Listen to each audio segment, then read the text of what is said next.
నేను కోర్టు దగ్గర నుంచి వస్తున్నాను. ఇక్కడ సార్ లోపల పవన్ కళ్యాణ్ ఉన్నారు సార్. ఎవరు బాబు గారు ఇంట్లో పవన్ కళ్యాణ్ ఏం చేస్తాడు? డ్యాన్స్ చేసి అప్పులు తీర్చుతాడు. ప్రజాశాంతి పార్టీ రావాలి, పాలు రావాలి, పాలు మారాలి సార్.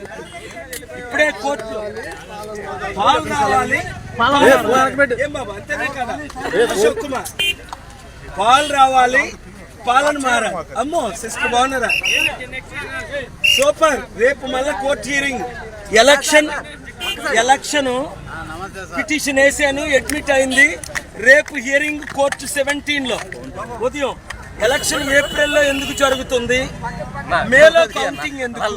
మేలోనే ఎలక్షన్ జరగాలి. అది పాలు రావాలి, పాలన మారాలని అందరికి చెప్పండి. ఓకే సార్, పాలండి పాలండి. వదిలేండి వీళ్ళెందుకు?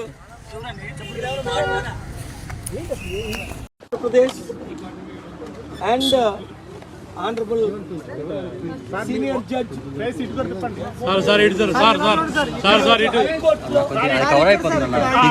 ఏప్రిల్లో ఎలక్షన్ ఏంటి, మేలో కౌంటింగ్ ఏంటి? 40 రోజుల్లో ఎవరు ఈవీఎంలు కాపాడుతారు? రిపోర్ట్లన్నీ ఇచ్చారు. అన్ని పార్టీలు దీన్ని అపోజ్ చేస్తున్నాయి. ఎలక్షన్ అవగానే కౌంటింగ్ అవ్వాలి. మీరు ఏప్రిల్లో ఎలక్షన్ పెడితే కౌంటింగ్ ఏప్రిల్లోనే చేయండి, 2-3 days లో మన తెలంగాణలో చేసినట్టు. అది honourable high court. I'm very grateful to the chief justice of honourable high court and honourable judges. రేపు ఈ మ్యాట్రిక్ పోస్ట్ చేశారు. అవినీతి జరగకుండా, ఈవీఎంలు రిప్లేస్ అవ్వకుండా ఉండాలి అంటే మేలో ఎలక్షన్ జరగాలి. జనవరి 9ని నేను చీఫ్ ఎలక్షన్ కమిషనర్ కి మీకు మీరందరూ రిపోర్ట్ చేశారు. అంతకంటే 1000 రెట్లు ముఖ్యం, ఇప్పుడు 1,00,000 రెట్లు ముఖ్యం. ఎందుకు చెప్పంటారా? 3 ఎలక్షన్ కమిషనర్స్ లో ఉండవా? 3 ఎలక్షన్ కమిషనర్ లో 2 రాజీనామా చేశారు. Against the supreme court order. ఒక ఎలక్షన్ ఆఫీసర్ తో వాయిముడు నేను మాట్లాడుతున్నా. ఏమయ్యా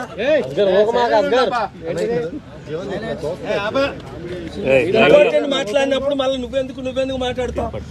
లైవ్ లో ఉంటుండగా మీడియా మిత్రులారా మాత్రమే ఇక్కడ ఉండండి. రత్నాలు దయచేసి మాట్లాడకండి. నేను ఓన్లీ 2 minutes మాట్లాడతా. మరొకసారి, ఆంధ్రప్రదేశ్ హైకోర్టులో నేను పబ్లిక్ ఇంట్రెస్ట్ లిటిగేషన్ వేశాను. 20 పాయింట్లు ప్రొడ్యూస్ చేశాను. ఎలక్షన్ ఏప్రిల్ అయి మేలో కౌంటింగ్ అయితే ఈవీఎంలు ఇప్పటికే 2010లో డిప్యూటీ కలెక్టర్ కంప్లైంట్ చేశారు 4000 ఈవీఎంలు దొరకలేదని.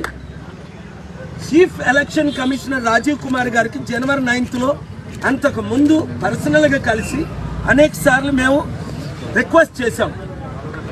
వారు వినలేదు కనుక నోటిఫికేషన్ ఈ వారంలో వస్తుంది కనుక నోటిఫికేషన్ రాకముందే ఆంధ్రప్రదేశ్ హైకోర్టులో జ్యూరిడిక్షన్ ఉంది కనుక ఎలక్షన్ మేలోనే కండక్ట్ చేయండి, వెంటనే 2-3 రోజుల్లో కౌంట్ చేయండి. ప్రపంచంలో ప్రతి దేశంలో, డెమోక్రాటిక్ దేశంలో ఎలక్షన్ అయిన రోజునే ఓట్లు లెక్క పెడతారు. మన దేశంలోనే 30-40 రోజులు వెయిట్ చేయడం. ఆ దరిద్రం మనకొద్దు అని లీగల్గా సుప్రీంకోర్టు సైటేషన్స్ ఫైల్ చేశాను. అంతేకాకుండా నిన్న మంచి chief election commissioner, senior election commissioner నా మిత్రులు గోయల్ గారు రాజీనామా చేశారు. ఎలక్షన్ కరప్షన్ అవుతుంది అని. చూసుకోండి, సుప్రీంకోర్టు జడ్జిమెంట్ ప్రకారం రేపు మీరు కోర్టుకు వస్తే వింటారు నా ఆర్గ్యుమెంట్స్. సుప్రీంకోర్టు జడ్జిమెంట్ ప్రకారం 3 కమిషనర్స్ ఉండాలి. ఇప్పుడు ఎంతమంది ఉన్నారు? ఒకరే ఉన్నారు. ఎలక్షన్ జరపకూడదు చట్ట ప్రకారం. రాత్రి మీద ఎవరినో తెచ్చి పెట్టేసి వాళ్ళు 1 man షో వద్దు ఈ దేశంలో. ఇది democratic nation, secular nation. Fundamental rights are being violated. Article 14, 19, 21 are violated. Article 324 and 3, so many articles I am quoting. Election Commission has responsibility. Therefore, the Honorable High Court, I have approached Chief Justice of India ki already sumoto letter పంపించాను. కనుక నీతి జరగాలని ప్రార్థించండి. అందరికీ ఈ విషయం share చేయండి. అన్ని పార్టీలు కలిసి నాకు మద్దతు ఇవ్వండి. అందరం కలిసి మన ఆంధ్రప్రదేశ్ను కాపాడదాం. పాలన రావాలి, పాలన మారాలి. 7569441275కి ఎమ్మెల్యేలుగా ఎంపీలుగా నిలబడ్డానికి ఇంకా మేము చూసారా, మీరు బాబు మోహన్ గారు జాయిన్ అయ్యారు మార్చి 4. టీడీపీని కాదని, బీజేపీని కాదని, బీఆర్ఎస్ని కాదని. అది మన పార్టీ. 120 మంది ఐఏఎస్ ఐపీఎస్లు జైలు. మనది బహుజనుల పార్టీ. మనం కుటుంబ పార్టీకి వ్యతిరేకం, కుల పార్టీకి వ్యతిరేకం. ప్రజాశాంతి పార్టీ రావాలి, మార్పు రావాలి. ఆ మార్పు మీరే తేవాలి. రేపు విజయం రావాలని ప్రార్థించండి.